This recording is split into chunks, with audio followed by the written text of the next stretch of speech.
Það sko. Þannig að.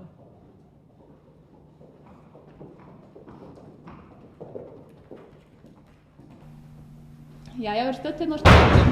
Komið blessuð og sæl. Sæl. Blessuð. Heyrðu, þetta eru tvær kynslóðir. Já. Kata, þið hafið tekið svona svolítið við reksturinnum hérna, er það ekki? Jú, við tókum við rekstrinu fyrir svona rúmum 2 árum síðan og erum búin aðeins að breyta áherslunum og ásamt því að vera með söluhesta og tamningastöð og svolítið að reynámskeiðum, þá erum við með þessa heimsóknarmiðstöð sem við ætlum að opna aftur núna í júní, verður opið út í september. Þá erum við að bjóða túristum og ferðafólki til okkar til þess að kynnast íslenska hestinum. Og hvernig síðan gekk svona frumrauninu fyrsta sumarið? Rigningarsumarið mikla, það byrjaði bara nokkuð vel. Við fengum rúmlega 1000 manns til okkar og það sem kom okkur kannski svolítið óvart var að þetta var svona 80% voru Íslendingar. Já, ok. Það var svolítið skemmtilegt og það sem kannski skipti mestu máli var að þetta greinilega virkaði og greinilega þörf fyrir svona stað þar sem fólk getur komið og fengi bara að klappa hestum og skoða folöld. Mjög ánægð með það að fólk stoppaði lengur heldur en við áttum von á. Meðaltími var svona 2 tímar sem hver fjölskylda stoppaði og ein fjölskylda var hérna í yfir 5 klukktíma, þannig að þetta var bara mjög skemmtilegt og skemmtileg tilbreytning. Og Siggi, þú ert bara farin út úr öllum nefndum og hvernig eyðir þú deginu þá núna? Nú ríður maður bara út. Já.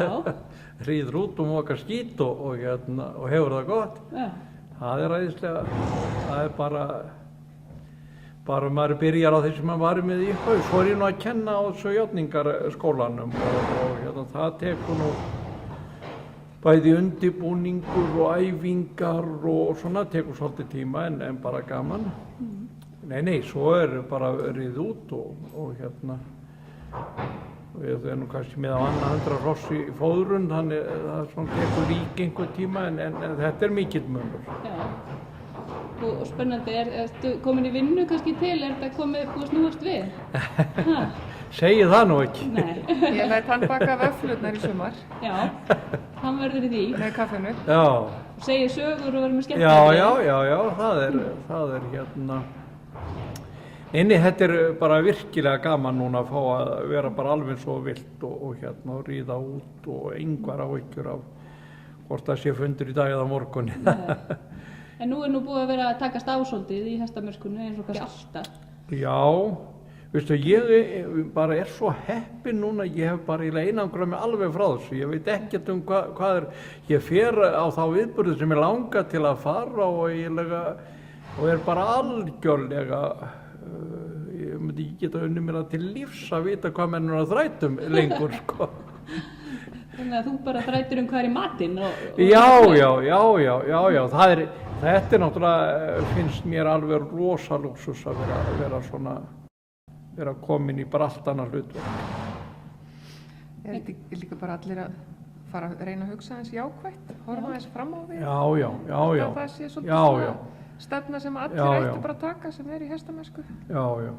Hætta að þræta og... Ég veit ekki hvað er verið að þræta eiginlega, ég hef bara ekki kynnt mér það, sko. Það er Við reynum að vera jákvæð allavega. Já.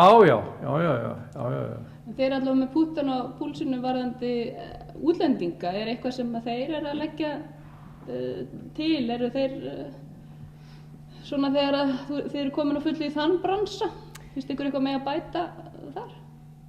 Það er náttúrulega mikil aukning allavega sem tengist hestum og ferðamennsku, þannig að það er nú verið mikil gróska í bæði hestaleigum, nú náttúrulega Fákasel komið líka og Friðheimar búin að gera mjög gott og mikil uppbygging hjá eldhestum og fullt af stöðum hérna í kring líka, þannig að það ég held að það sé verið að mæta góðri eftirspurn þar og er mikill áhugi á hestunum líka hjá fólki sem er ekkert endilega í hestamennsku. Það er svolítið mikilvægur hópur held ég sem má ekki gleyma að reyna að vekja áhuga á hestunum hjá fólki sem er ekkert mikið í hestum eða ekki neitt jafnvel. Nú talað hefur samdráttur í sölu en á sama tíma mikil aukning á erlendum ferðamönnum. Hvernig sjáu þið fyrir ykkur næstu 10 ár? Heldur þú að þessi auknu ferðamanna draumur muni skýla sér í aukinni hestasölu? Ég held það og aukinni þjónustu bara yfir höfuð. Ég held að sé að þjónustan sem að aukast mjög mikið bara hjá, þú sér það að það annað hver hestamaður fann að kenna erlendis núna nokkru sem í mánuði líku við og ég held að sé líka svolítið þetta sem kannski búið að gleyma, sem byrjað aðeins að huga að núna, það þjónustan við hestamenn erlendis og það mun síðan leiða sér aukna sölu. Svona sé ég það allavega. Við erum að sjá líka fólkina sem að koma sem að ætlar alls ekki að kaupa hest en það tilbúið að fara í alveg dýrustu gerðir af reiðtúrum og námskeið og búa hér við gott atlæti og kaupa alls konar reiðfatnað á sig og í endanum þau búin að eyða miklu meira heldur hvað ef þau væri að kaupa hest en þau ætlaði semst ekki að kaupa hest en eittu öllu þessu í svona góðan lúxus fyrir svo skemmtilegheit og það eiginlega svolítið sem að mér finnst standa upp úr að maður sér alveg ofboðslega aukningu í þessari þjónustu og ég held að ef þú skoðar og þekkir það nú erlendis frá líka, þessi bú eiginlega farin úr því að vera einhver konar eiginlega framleiðslu staður. Þetta alhliða þjónusta, það kennsla, það búð á staðnum, það gistiaðstæða jafnvel, það reiðtúrar, svo getur verið að einn og einn koma og kaupi hest en það sem sagt menn eru farnir að vera með miklu víðari svona fjárhagsgrundvöll undir búunum og þetta á eftir að koma hér líka og við erum bara kannski svona aðeins láða á stað töluvert á þá leið en mér segir hugur það að þó að það verði einhver sala þá verður hún aldrei eins og hún var. Það bara, ég sé það ekki en vonandi verður hún sem mest ætla ekki að draga úr því en þetta svolítið öðruvísi núna. Ég meina löndin eru yfirfull af hrossum, Svíþjóð eru þúsundir hrossa óseldar, Þýskalandi ennþá meira, Danmörk nánast að springa úr áframleiðslu á hrossum og það ekkert eðlilegt að við komumst hann inni. Svo held ég nú að reyndar að framtíð okkar liggi og verða liggi í því að vera betri, hrossin verða að vera mjög góð og náttúrulega helst best bara í heiminum. Tamningin verður að vera í sama klassa, það verður að vera þannig að fólk segja að ég vil fara til Íslands, þeir eru svo vel ræktur hross, þeir eru svo góðar og þeir eru svo vel tamin og all umgjörðin svo góð og það verður sá stimpil. Þetta bara sama eins og í sjávarútveginum, það ekki verið að veiða eins mikið eins og var gert árum áður, það bara miklu minna, en þeir eru að hafa miklu meira útrússu. Það bara þróunin og hún verður eiga sér stað hjá okkur líka í hestamennskunni ef við ætlum að koma vel útrússu. Nú þið partur af Horse Expo, hvernig líst ykkur á það verkefni? Mér líst bara mjög vel á þetta verkefni, finnst þetta mjög spennandi og einmitt svolítið í takt við það sem hefur verið þörf á, það vantar fleiri viðburði sem dregur að fólk til landsins sem tengist á hestunum. Þið sjáu til dæmis vörltöltið það sem kannski ekki í þeirri stærðargráðu sem þetta verður, þó það sé mjög flott bót en fólk flykkist þangað því að það búið að markaðssetja það flott. Og ég held að þetta bara byrjunin þetta heldur áfram næstu árin og eftir að verða einn af stærstu hestaviðburðum á Íslandi og bara í öllum heiminum held ég. Það verið að sá fræjum. Já. Það svo, þetta allt svona og menn verða að vera snöggir að taka við sér annars sitjum við bara eftir og það mun aðrir þá gera þetta og við síðan fá að fara þangað og horfa á það. Já. En finnst ykkur ekki fagmennska á Íslandi vera á réttri leið? Mjög svo. Algjörlega. Mjög svo.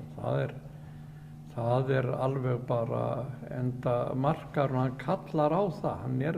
Hann ekkert að biðja eitthvað annað. Hann öskrar á meiri raunverulega þekkingu og fólk þyrstir í að mæta alls konar viðburði, sýnikennslur Og eins og ég var að segja áðan með útlendinga, þeir eru að koma hér sko, þó þeir sé ekki að koma til að kaupa hesta, þá eru þeir að koma til að fara á námskeið og bara nefndu það. Já. Njóta lands og þjóðar. Já. Ég held að þetta sé einmitt gott bara innslag í umræðuna. Já, þetta er svona einn þátturinn, svo eru aðrir bara með aðrar hugmyndir og alltaf bara æðislegt með það. Já. Mótahaldið, það er svona, en eins og Katrín var að segja, nú farið nokkru sinnum át á Öldelta nú bara til að fylgjast með og sjá vita hvað að vera og svona og þetta er náttúrulega ofboðslegur, þetta er mikil uppákoma sko. Þarna flykkist að sko knapar á öllu Norðurlöndunum og Þýskalandi, Austurríki og bara nefndu það Sviss og allstaðar að til að fá að taka þátt í þessu.